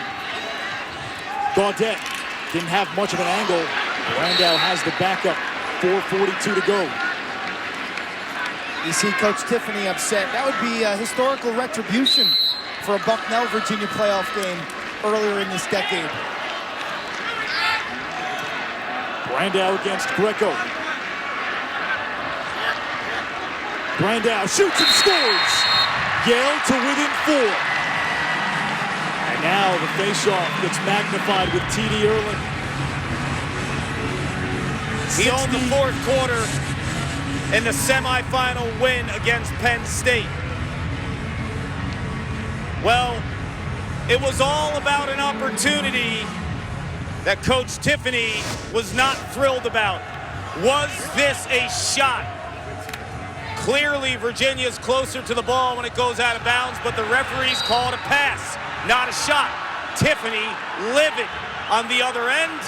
You got to play some defense, and you got to do it against the most prolific freshman scorer in Yale lacrosse history. You saw him on the high crease on the last goal with the right hand. This time dodging, spinning left, making it count. Schwenk and T.D. Erlin at the faceoff X. That was Yale's 8th goal of the game, 67th of this tournament. A new tournament record, one better than the 2006 undefeated Virginia team. Next play mentality. Right now, all you're thinking about as a player. And Virginia wins the faceoff. They've got 20 seconds to get it across before that shot clock hits 60. Got to get it across midfield. Conrad Amtrak's Erling. Now he's in an ambush. Loose ball. And that's failure to clear. That's going to be Yale ball. It was tight. Eli's can close to within 3. Champs not going away quietly. Morrill against Sosted. Morrill up top.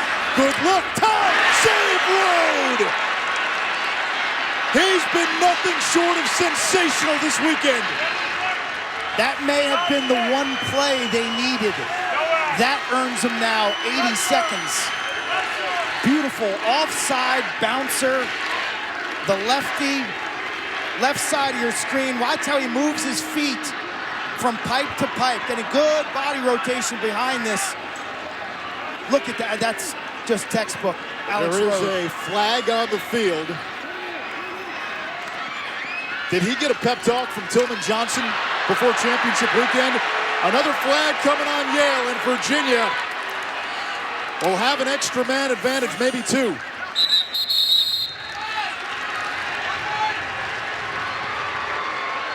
We sat with Alex yesterday. As quiet as you'll see an athlete. Goalies are different. Alex takes that to a different level. We have 2 fouls on blue, both on number 11. 11 blue, illegal procedure, 30 seconds. 11 blue, push, 30 seconds. 1 man for 1 minute, 30 and 30, both 11.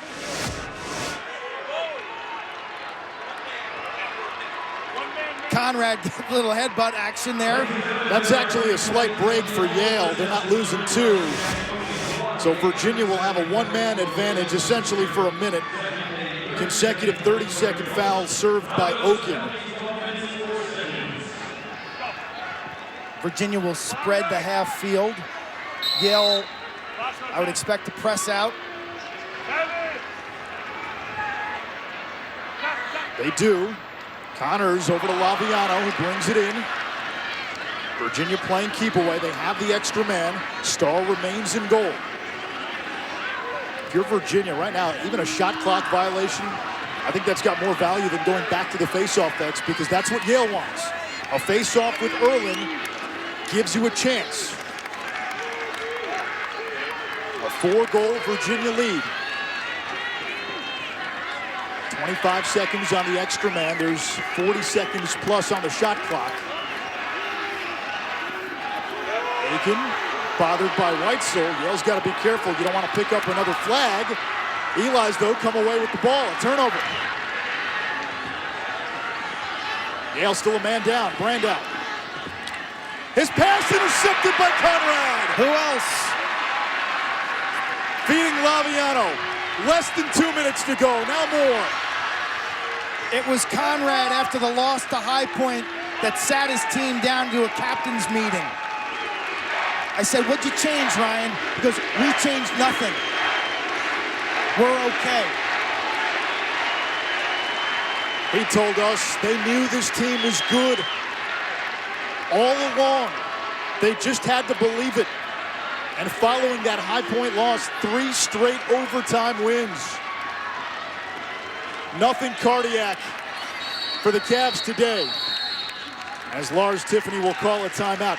They've been in control of this game from pretty much the beginning.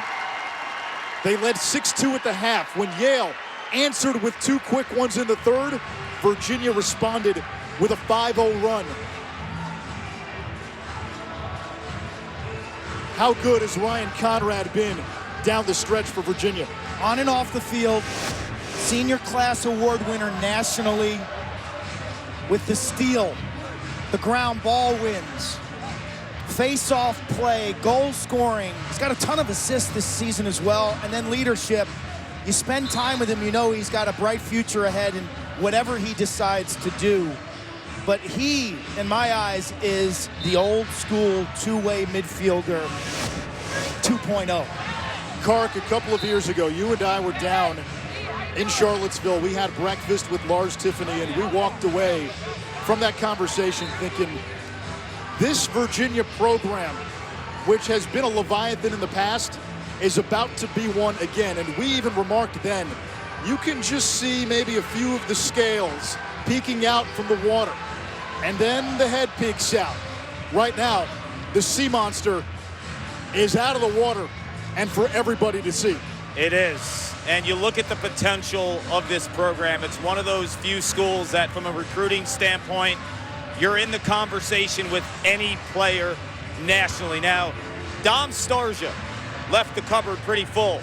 Guys like Dox Aiken and Ryan Conrad, those were his recruits. I thought it would take longer than 3 years, though, because culturally to change and to have all the schemes offensively and defensively put into play, because it was a different kind of lacrosse that they were playing at Brown. Virginia always played fast, but it was a different kind of fast in terms of just using the wings on the face-off, keeping poles on the field, and the relentless pressure between the 2 restraining boxes. It's been unreal. January 28th, Lars Tiffany lost his dad, Brad, because of ground conditions. He was only buried last week. Laviano shoots on the open net. The dagger for Virginia, 106 from a championship.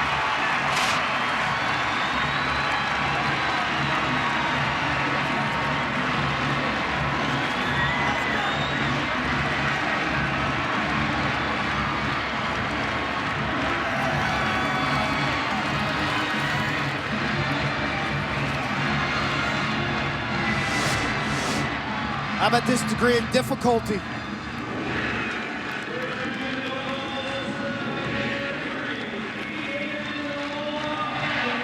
All the big guns had been a part of the scoring act today, except for Laviano. He gets his. Hands up in joy for Lars Tiffany. He's preached culture, building that locker room first. And the results have now transpired. And his dad, Brad, watching from above. There has been some magic during this postseason run. That is undeniable.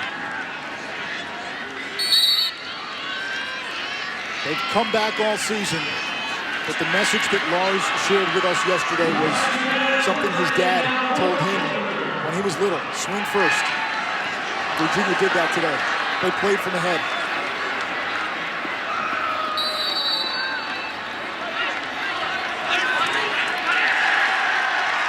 It'll belong to Virginia, and all they have to do is run out the clock.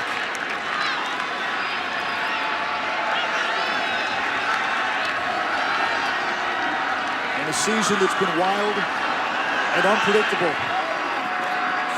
who has been more of a walking tempest than Virginia Lacrosse? Here comes Ty in the waning seconds. Morrill shot, 20 seconds to go. They're jumping up and down on the Virginia sideline.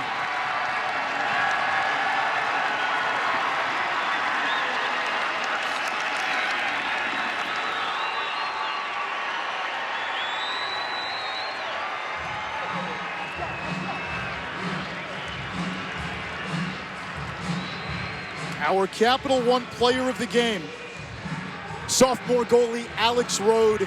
Kark, he embodies Virginia's journey. It was not a smooth path by any means, but this kid has played his best lacrosse here in Philadelphia on championship weekend. 13 saves today, 19 in the semis. Lost his job early in the year when the team was 1-2. Regained it. He was pulled at halftime as late as the ACC tournament, but in the ACC championship stood on his head against Notre Dame, and he's followed that all the way through this NCAA tournament. Loved his mustache yesterday, but you could feel the attitude change. When you're an outstanding high school goalie and you get to college, you're expected to be gifted the position. He's had to fight his way onto the field, and it's made him tougher. Awesome weekend today, 13 saves, 62%. 20 seconds to go in this lacrosse season. An incredible NCAA tournament about to come to a close.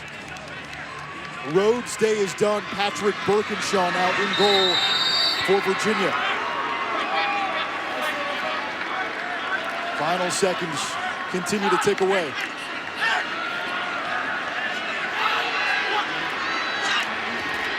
Yale gets to 9. A muted celebration, the defending champs. A worthy champion. Beat Duke in the final last year. Knocked off Penn State, who most of us thought was the best team in this field when this tournament began. But Virginia has had this team of destiny aura. Yale's become the standard in the Ivy. Penn's raised their game. Cornell's not going away either.